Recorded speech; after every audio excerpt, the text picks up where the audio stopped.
The movie starts with Laurel and her friend Gina stuffing their plates at a free buffet at the sports bar. Laurel, who is broke and unemployed, talks to her friend about the troubles of her life. Being an art and design graduate is not helping Laurel pave her way toward a living. Gina offers to help her with some of her wedding money, but Laurel refuses to take help from her. As an advocate of true love, Laurel feels very strongly about weddings and wouldn't do anything that might take away from the magic of her friend's wedding. But she is still desperate to find any job, irrespective of the field it is in. She even applied at the sports bar, and it surprises Gina because Laurel hates jocks. Sean, Gina's fiancé, walks up to the girls and announces that his favorite football player Danny Holland just got injured while playing a game. He appears very distressed about it, but the girls can't relate. On the other hand, after getting injured, Danny is instructed to stay off the field for the next 6 to 8 weeks. While he is happy his ankle is not badly injured, Danny can't seem to feel happy about the time off. Now that Gina's moving out after the wedding, Laurel is on a search for a new roommate. She finds one in Patty who seems like the perfect fit for her. The two get along instantly, and Laurel offers the room to her without any doubts. When Laurel finds out that Patty has a fancy job as a personal assistant of some famous person, she feels envious of the extravagant life she gets to have. Patty tells her that while the job is tough, it has its perks. When she finds out about Laurel's unemployment, she recommends her to the agency she works for. Laurel feels grateful for her kindness. On the way home, Danny gets annoyed by his personal assistant, who always keeps tweeting about Danny. He consults his agent, and he too thinks that Danny should fire his assistant. He tells his agent to hire a new assistant for him. Meanwhile, Laurel goes to the agency for an interview. Laurel aces the interview and expresses her desperation to work there as well. The woman likes her despite Laurel not having any previous experience as an assistant. But she does not have a job suitable for Laurel at the moment. Disappointed, Laurel leaves. But as fate would have it, Danny's agent calls the woman at the agency and asks him to arrange an assistant for Danny as soon as possible. The only person available at such short notice is Laurel. The next day, Laurel arrives at Danny's house. Danny opens the door and is surprised to see her because no one told him that his new assistant was a woman. Danny tells her to leave because he does not want a female assistant around him. With his lifestyle as a jock, he thinks having a female around would be uncomfortable for both of them. He tries to connect with his agent for a new assistant and is even borderline chauvinistic as he asks Laurel to leave. But Laurel remains determined and asks him for a chance. She desperately needs this job, and she assures Danny that she can be just as good as any male assistant will be, and that she will put her heart and soul into the job. Danny finds himself in a tight spot and eventually agrees to let her be his assistant for as long as he is on the sidelines. The word goes over Laurel's head, and Danny has to explain to her that it's a football term.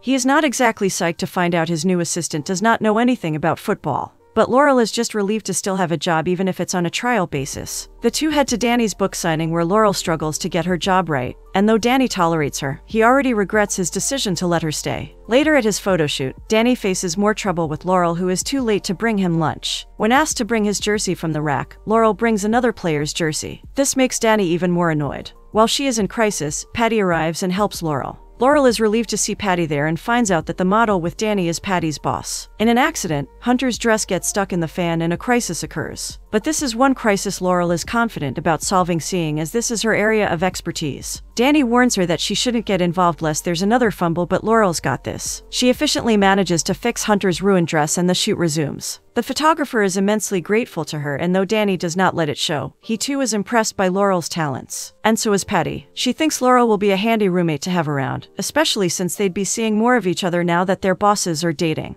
Laurel thinks it's such a cliche for a football player to be dating a model. Danny's father helps Danny set up gym equipment in his living room, and Danny feels impatient to start working out right away. He does not like being on the sidelines and is restless about his time off. His father talks him through it and manages to cheer up the man. When Laurel walks in, she introduces herself to his father and they get acquainted before he leaves. Danny is a little surprised to see Laurel back at work. He did not think she'd return after the last day she had. Laurel confidently says that she is not someone who gives up easily. Danny takes that as a challenge and tells her to walk his giant dog Newt, named after a legendary football coach. Laurel does not get the football reference, but she takes the challenge head on. Newt jumps on Laurel, up and down, and makes it difficult for Laurel to tame her. But Laurel does not give up and eventually gains Newt's trust and affection. When they return, Danny is a little surprised to see how quickly Laurel managed to do that. He assigns her day's tasks to organize his schedule and heads to freshen up. While Danny's away, the doorbell rings and Laurel finds a stranger at the door. The man introduces himself as Isaiah Howards. He tries to get inside the house, but Laurel denies him entry since she does not recognize him. The man bulldozes his way in just as Danny arrives and introduces the man as his teammate. Laurel feels really silly for not knowing that in the first place. Later that night, to stay up to date on all things football, Laurel reads A Kid's Guide to Football, a book that Danny wrote. She is really desperate to keep this job, but she is fumbling to do so. She discusses her problems with Patty, who is just starting to move into the apartment. Laurel really thinks she is terrible at her job, and it's not because of all the things she has to do, but because half the time she can't even understand all the football references that Danny talks about. Patty gives Laurel a binder that is the handbook of being a personal assistant and asks her to read it cover to cover. The next morning, Laurel arrives at work with renewed energy. She is dressed in a jersey that she fashioned herself. She even baked Danny's favorite muffins for him. When Danny's friend honks, announcing his arrival, Danny leaves for practice and instructs Laurel to pick him up from there at 4 p.m. sharp. But before he can leave, Lucas, Danny's friend and teammate, walks in and sees Laurel. Danny introduces the two of them and Lucas takes a liking to Laurel. On the way out, he even tells Danny that he finds Laurel cute, but Danny warns him to stay away from his assistant.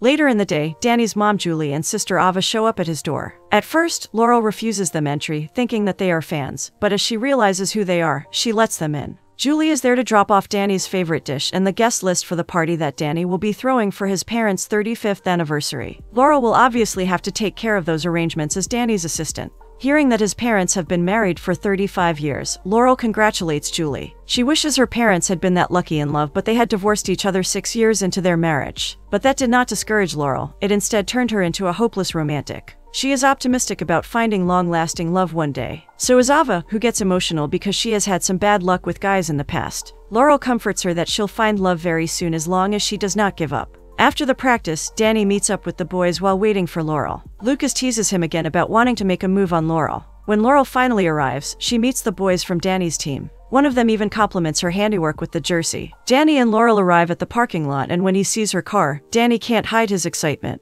He recalls that he had the same car back when he was in high school. Before they can drive away, Lucas informs Danny that the coach wants to speak with him. When Danny leaves, Lucas tries to make a move on Laurel. He compliments her jersey once again and tells her that he is impressed by her talents. When Danny sees Lucas being a little extra friendly with his assistant, he sends him away. Danny tells Laurel about his date with Hunter that night, and Laurel, being the hopeless romantic that she is, offers to help him by sprucing up his house a little bit to make the ambience a little romantic. He then asks her to pick up a 50-pound bag of dog food for Newt, challenging her to carry it into the house all by herself. Laurel takes up the challenge, and while she struggles a lot, she eventually manages to succeed. That evening, Laurel lights up some candles and decorates Danny's living room with flowers. She is about to leave when Danny and Hunter show up, earlier than expected. Laurel quickly hides in the washroom in the hallway. Hunter enters the house and Newt starts sniffing around her. She asks Danny to put Newt into another room because she does not really like the big dog. Danny respects her wish and locks Newt in a room. Hunter is impressed by how Danny has decorated his house for their date,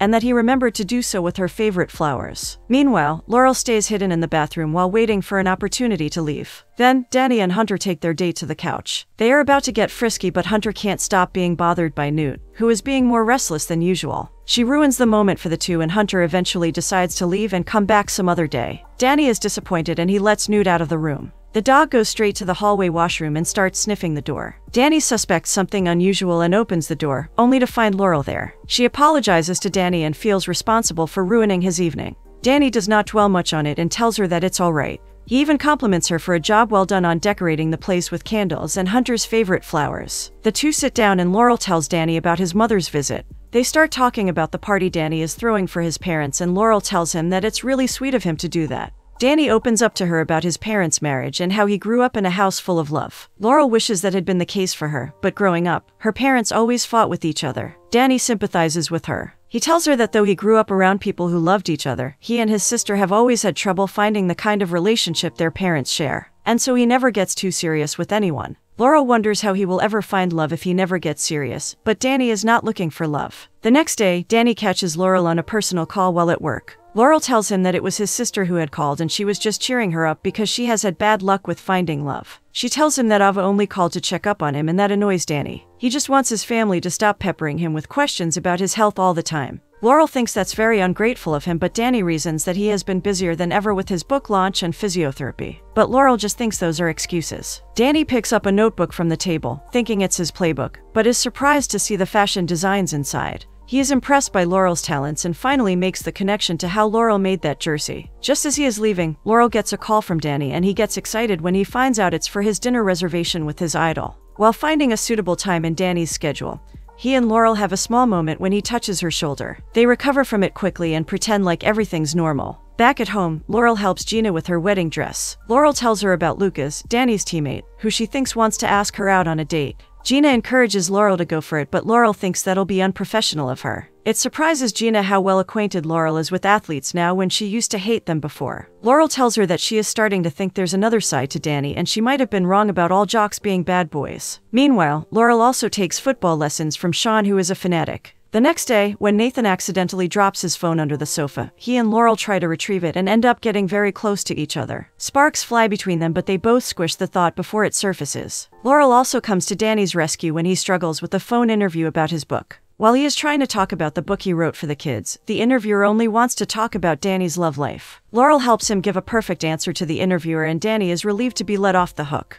Later that day, Laurel drops Danny off at work, but as she is leaving, her car won't start. Danny offers to help her out and takes a look under the hood. He effortlessly solves her car trouble and Laurel is grateful for his help. But when she sees grease marks on his face, Laurel cleans them away for him. But the two get awkward immediately after. Danny finds his book in Laurel's car and asks him how she liked it. Laurel praises his writing and how inspiring it will be for the children. Danny appreciates her compliments too. Laurel spends her day with Julie and Ava, planning the anniversary party. Ava offers to help out and personally invites Danny's teammates to the party. Laurel appreciates her help. When Julie asks her who Danny's bringing to the party, she assumes it'll be Hunter. She wonders if Danny's family has met his girlfriend yet, but Julie tells her that Danny does not introduce anyone to his family unless it's absolutely serious. Julie wishes that her son soon finds someone to get serious with. Despite his image, she really does not think Danny is the player kind of guy. Meanwhile, after his workout session with Lucas, Danny is still not satisfied. He heads onto the Peloton and starts working out aggressively, and as expected, Danny's injured foot falters and he hurts himself. He calls for Laurel immediately and she immediately leaves to get him.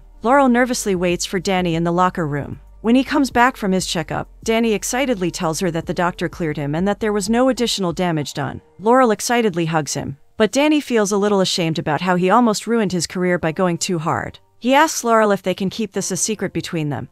And Laurel agrees because discretion is rule number 2 in the personal assistant handbook. Danny asks her what rule number 1 is, and she tells him that it's never get too personal. For some reason, that makes him a little disappointed. They head back home and Danny decides to drink some wine on the patio. He invites Laurel to join him. He thanks her for not judging him about what he did earlier that day, even though he has been judging her for the past 4 weeks. Laurel wonders what he thinks about her now, and Danny admits that she is better than his last assistant ever was. His appreciation does raise Laurel's spirits and she promises that she'll get even better. A flirtatious exchange goes on between them and Laurel realizes what's happening. She quickly leaves there before things get worse. She is at Gina's bridal shower when Danny and his teammates show up at the bar. When Ron Lucas spots Laurel, he decides to shoot his shot no matter what Danny says. He approaches Laurel at the girls' table and the women invite the guys to join the party. As the night goes by, Laurel and Lucas get to talking and Danny quietly seethes from his corner at the bar. Meanwhile, Gina's friend talks to her about a guy she is having issues with. They turn to Danny for his advice since he is a man and can provide the male perspective to them. Danny advises the girl to not call the guy because then it'll get him thinking about her more and more. Laurel approaches the bar when she sees Danny speaking to her friends. She asks Danny if he needs anything, but he reminds her that she is off the clock and not obligated to serve him. Gina and her friend take this opportunity to talk to Lucas and leave Danny and Laurel with each other. Laurel thanks Danny for helping her friend, which reminds him of the time she called him a jock in a derogatory way. He wonders what beef Laurel has with the jock type. Laurel hesitates at first but confesses to him that she was a nerdy kid in high school, and the football team made her life miserable. Danny feels bad about her experience and tells her that it had more to do with their own insecurities than Laurel's. His words offer her comfort and Laurel thanks him. One night, Danny has dinner with his sister Ava. Ava tells him that she has been seeing someone and will be bringing him to the anniversary party. She does not tell him who it is because he'll eventually find out at the party. When Ava offers to give the speech at the party, Danny does not get on board. He thinks people will be expecting him to give the speech like he always does. His resistance bothers Ava and she calls him out for always wanting to be the center of attention. Danny argues that she is way off about that, but right at that moment, as if to prove her right, a little boy comes up to him for an autograph, and Ava leaves there, disappointed. Laurel's at Gina's wedding when she gets an emergency call from Danny. She worries about what to do since she does not want to leave her best friend's wedding, but she is also concerned about Danny. Gina and Sean assure Laurel that she can tend to the emergency, and that they won't mind it at all. Laurel hates to have to leave, but she goes anyway. She arrives at Danny's house in a panicked state, wondering what the emergency is, only to find out that it was Danny's inflated ego. Seeing that Danny is only worried about his argument with his sister, Laurel feels so annoyed and mad at him. She thought something had happened to him as she rushed to his house from her best friend's wedding. And here this man is, whining about being called out by his sister. Laurel shouts at him and gets angry because she has been on Danny's beck and call for the last 5 weeks, and he couldn't let her be for one night she specifically asked to not be on call for. She goes off on him for being a pathetic excuse of a man who can't even program his own DVR or schedule an appointment for himself or do anything that any normal person would know to do. In her rage, she demands if there's a single thing he can do for himself, and in response, Danny kisses her. Surprised as she is, Laurel, too, kisses him back. The next morning, the two run into each other in Danny's kitchen and share an awkward greeting. Danny has a smile on his face that he just can't wipe. He proposes that they talk about their kiss, but before they can get to it, the doorbell rings. Danny gets the door and much to his shock, it's Hunter. She jumps up on him and starts kissing him. When Laurel sees that, she realizes that it was all too good to be true anyway and takes Nude on her walk, and Danny manages to get rid of Hunter. At night, Danny hosts a card game for his teammates. After arranging everything, just as she is about to leave, Isaiah stops Laurel and tells her that his wife loved the jersey Laurel made for her, and asks if she can make one for his daughter. Laurel happily agrees. Lucas also asks her if she can make a jersey like that for a friend of his, but Danny, who is observing the two of them from far away, interprets something different. After Laurel leaves, Lucas approaches Danny to talk to him about a girl that he is seeing. But before Lucas can get to name anyone, Danny assumes that it's obviously Laurel that he is talking about. He tells Lucas to not bother him with the details and that they both can do as they please. Lucas takes that as a go-ahead. While at his photo shoot with Hunter, Laurel has a hard time concentrating on anything else, but how Hunter keeps on sticking close to Danny. When Danny finally gets cleared for playing, Laurel is the first one to know. She excitedly hugs him and is happy for him. But as he informs everyone about him being cleared to play, Laurel remembers her deal with Danny. Once he recovers, she'd have to leave. Danny and his parents decide to celebrate his recovery by going to dinner together. Julie invites Laurel to dinner with them and Danny relieves her of her duties for the night, but Laurel still refuses to go. There's an air of awkwardness around the two now and neither can deny that. That's why Danny calls his agent and asks him to get a new assistant for him, preferably a guy this time. Neither he nor Nude is too happy about his decision, but he has to do this to get over Laurel. The next day when Laurel arrives at work, Danny hands her the severance pay. Laurel is surprised to find out that she's being let go. She does not understand what she did wrong, but Danny reminds him of their previous agreement. And so, they part ways. When Laurel gets home, she tells Patty about her day. Patty is shocked to find out that Laurel was let go. She was almost positive that there was something going on between Laurel and Danny. Laurel confesses that there could have been something, but it did not happen. That makes Patty confused about why Danny broke up with Hunter. This comes as news to Laurel since she had no idea about it. But it only clears her doubts about Danny because he could have asked her out, but he did not. Laurel meets Gina at the bar and tells her that she has decided to focus on the thing that she is truly passionate about and will no longer settle for the sideline. That's why she returned Danny the severance paycheck. Sometime later, she leaves the bar and meets with Julie. She hands her the final guest list for the party. Julie is unaware of the reason why Laurel is no longer working for Danny, but Laurel refrains from saying anything about it. Julie respects her decision, but she wonders what Laurel will do next. Laurel tells her that she has an idea to design jerseys for the football players' wives, though she worries about getting the licensing rights for the same because it's extremely expensive. Julie advises Laurel to do what she has to and never give up on her dreams, just like Danny did not give up on his. Her advice resonates with Laurel and she feels motivated. Danny has been a grouchy man ever since Laurel left. At the card game with his teammates, Danny gets mad at them as they keep bringing up Laurel in every conversation. When they ask Lucas about his new girlfriend, it makes Danny even more annoyed and he tells them to stop gossiping. The day of Danny's parents' anniversary party finally arrives. Ava finds Danny at the party and the two resolve their previous argument as they dance. Ava tells him that she would appreciate it if he made the speech that night instead of her. Soon, Lucas glides in to dance with Ava and Danny excuses himself. It turns out that the girl he has been dating all this time is Ava and not Laurel. When Danny sees him kissing his sister, he immediately breaks them apart and is shocked when he finds out that Lucas was never dating Laurel. Danny feels like such a fool for pushing Laurel away. When it's time for the speech, Danny gets up on the stage and delivers a very emotional speech that brings his mom to tears. And while he sings praises of the profound love that his parents share, Danny realizes that he really made a mistake by pushing Laurel away. After the speech, his mother hugs him and tells them that sometimes the right person is just in front of us and we don't notice them. His parents make him realize that he should go get Laurel. Meanwhile, Laurel and Patty celebrate Laurel's new win. She successfully booked a merchandising deal with a Major League Football team. But Laurel still does not seem happy about it. Danny makes his move by calling up Gina and asking her about Laurel's whereabouts. At first, Gina does not let up, but when Danny finally confesses to her that he is in love with Laurel, Gina does not stand in the way of her friend's happiness. She does demand unlimited game tickets for her husband as a bribe before she tells Danny where Laurel is, though. Danny finally arrives at the bar and Laurel is surprised to see him. He cuts to the chase and tells her that he left his parents' party to see her, and while it was a great party, Laurel's absence kept bothering him. And though he pushed her away at first, Danny confesses that he is crazy in love with her. This brings Laurel to tears. After she also tells him that she loves him, they kiss each other.